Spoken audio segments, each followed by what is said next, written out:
Good evening to you. I'm Tom Ziska. We're glad to have you with us tonight. We begin, though, with the deadly war between Hamas and Israel, as Palestinian Americans here in Houston offer their perspective on the conflict. They rallied today in downtown Houston, calling for the liberation of their state. Fox 26's Sherman Desselle was there. He has that report. This past week, we've heard from many members of the Jewish community here in Houston about this war, but today we saw thousands of Palestinian supporters at City Hall who said what we're seeing play out is a demonstration of rebellion by their homeland after being oppressed for decades. An emergency rally for Palestine was organized on the steps of Houston City Hall. Stop the violence, stop the hate. The Palestinian Youth Movement joined their local cultural center and other organizations as they shouted and marched against what they called oppression by the Israeli government.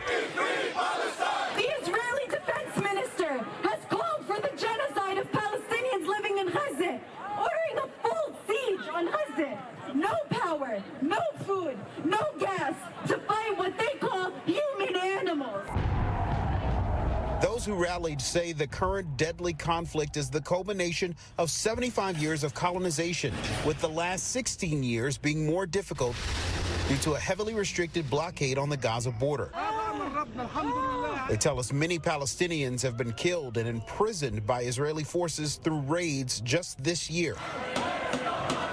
They also asked the U.S. government and other allies of Israel to stop funding Israel's efforts. We demand that the United States end its complicity in enabling and providing military funding for the senseless massacres against Palestinians in Gaza. Palestinians from local colleges, including U of H and Rice, also addressed the crowd. My family was not just another casualty. One student called out the names of 14 of her family members, men, women, and children who died in a refugee camp along the war zone in the last week. Abida Ahmed, 3 years old. Yamin Ahmed, 6 months old. Aslam Ahmed, 25 years old. These are the so-called military targets being bombed by the Israeli occupation forces. This is who pays the price when Israel attacks Gaza. Houston police also said 2 protesters were detained at the end of today's event when fireworks were set off in the crowd. One man was cited for detonating fireworks in the city limits. The other was released. These same student groups have been holding teach-ins at U of H and Rice, aiming to educate the public on the history of this big conflict. Reporting in studio, Sherman Desselle, Fox 26 News.